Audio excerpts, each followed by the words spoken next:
The Biden campaign is constructing their own brand of economic nationalism to challenge President Trump with an economic plan that would wait for a resurgence in the U.S. markets before engaging in new trade deals abroad. Meanwhile, the official recommendations of the Biden-Sanders Unity Task Force are out, and Politico noted that the Biden camp won on issues like marijuana legalization and police reform. Here to discuss all of that and so much more is former National Press Secretary to the Sanders campaign and great friend of the show, Briahna Joy Gray. Great to see you, Briahna. Good to see you, Briahna. Great to see you both. Let me just get your sort of top-line reactions to what we learned from the Unity Task Forces this week.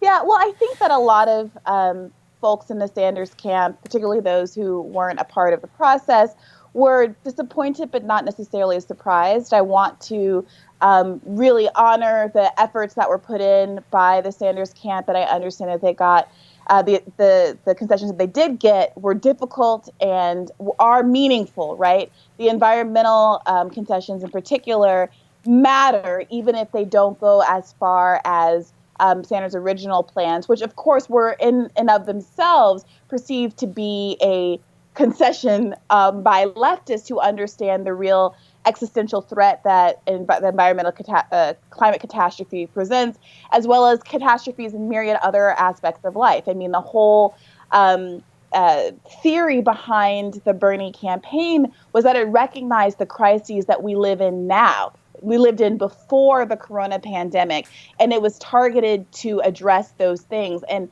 ironically, now that corona is happening, what we needed was not some middle ground between Bernie Sanders and Joe Biden, but something that was even more responsive than what Bernie Sanders had already put on the table. Mm-hmm. Well, this is something I'm really curious to hear, Briahna, because I know, many former Bernie alumni are kind of all over the map whenever it comes to this. We had Faz Shakir on the show yesterday reiterating that Bernie's comments that Biden could be one of the most progressive presidents since FDR. To me, just as an outside observer, it always seemed a bit contradictory to some of the rhetoric of the Sanders campaign from 2020. How have you been thinking about these?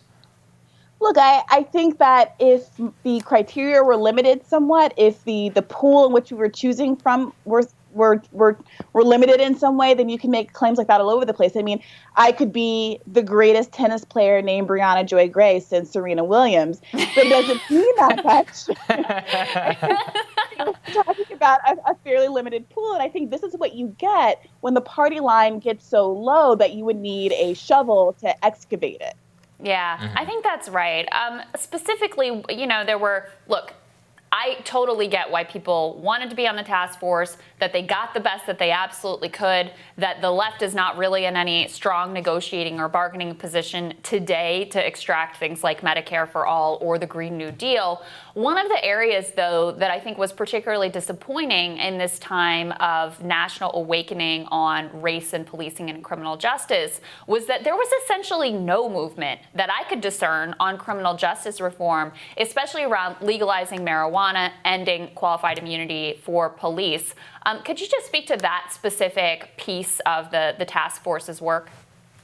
Yeah, I mean, we understand at this point that marijuana arrests, marijuana possession is such an impetus for a lot of these racially motivated arrests that we see. We saw it in Bloomberg's Stop and Frisk, New York.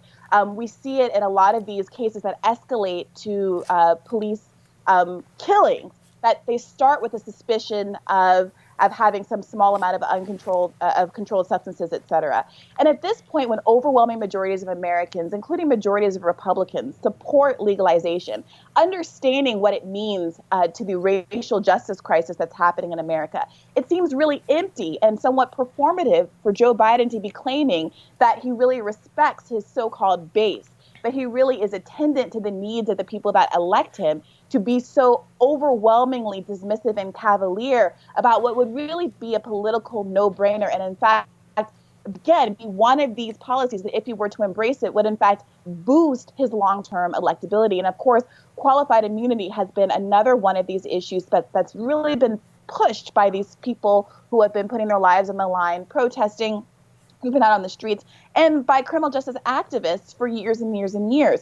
At the root of what is driving these protests is the fact not just that police are murdering folks and using too much force, but that they are not being charged and arrested and held accountable in the way that they should be. And qualified immunity is at the root of that. So it's really, kind of thumbing your nose at the whole process to not seriously take those things into consideration. Yeah, I think it's interesting, Briahna. I mean, I wonder, what theory of political change do you still subscribe to? It seems to me that you're very much one of the originals that was spouted by the Bernie campaign. And yet I've also seen kind of a more, we have to work within the system in order to accomplish what we want. As a committed leftist yourself, how are you thinking about trying to get the maximal version of your desires? What I have been really inspired by in the months since Bernie suspended his campaign is the grassroots political action that we've seen largely in the context of the Black Lives Matter protest. And I am increasingly heartened as I see their demands concretized around a lot of universal programs as well as race-specific programs, many of which were enshrined within the Bernie Sanders agenda. So there is a real understanding that part of the movement for Black lives is providing health care for all, is providing free college education, is legalizing marijuana, et cetera, et cetera, et cetera. And those protests have been treated positively, at least the quote unquote nonviolent protests have been treated very positively by the media in a way in which Bernie's agenda wasn't really ever fully embraced. And I would love to see a connection and a continued and connection and elevation of those same progressive issues through those protests, because it will really challenge the media, I think, and challenge a lot of the political detractors to take the issues that were elevated by the progressive movement really seriously as they're coming out of these same interlocutors in the streets that they claim to protect. And I would remind everyone that at the end of the day, your vote still matters. And as Joe Biden is doing pretty well, according to polls, it is important for us to remember that the programs that we're advocating that he embraced would only improve his electability. So to the extent that voters still try to push him left and say that their votes are in some way conditioned on him being actually responsive to the needs of average Americans, they're not doing anything to cause harm to Biden's campaign. They're presenting Biden with a choice. You can do what the overwhelming majority of the public wants you to do, or you can risk causing a level of disaffection that will in your election chances.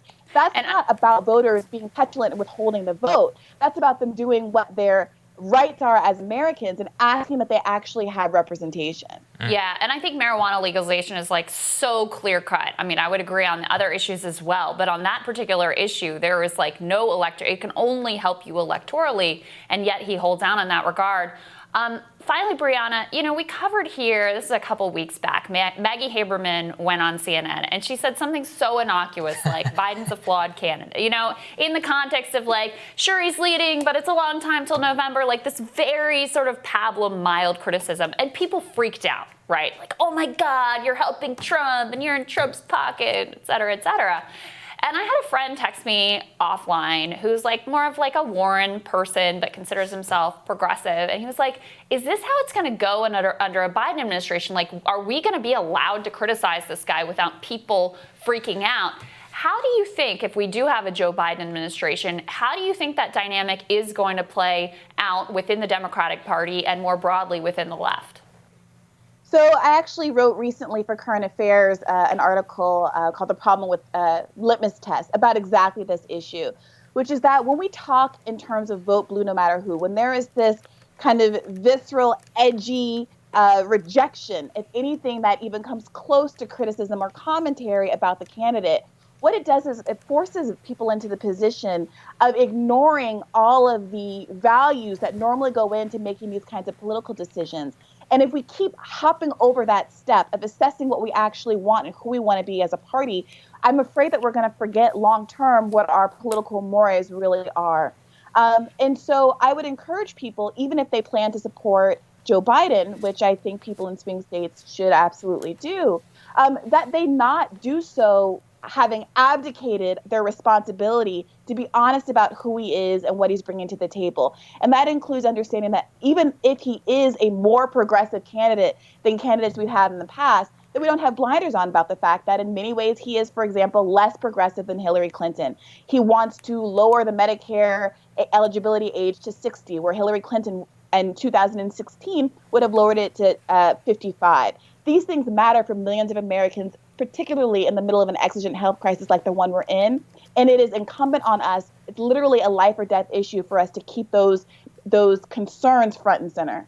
Yeah, I think that is so well said. And as you put it, especially at this moment, when we need to actually be thinking beyond Bernie Sanders' agenda, not, the sort of medium term between the Biden agenda and the Sanders agenda. Great to see you as always, Briahna. Thank you so much. Good to see you, Briahna. Same here. Be well. Next on Rising, we have more updates on Ghislaine Maxwell's arrest. That's coming up.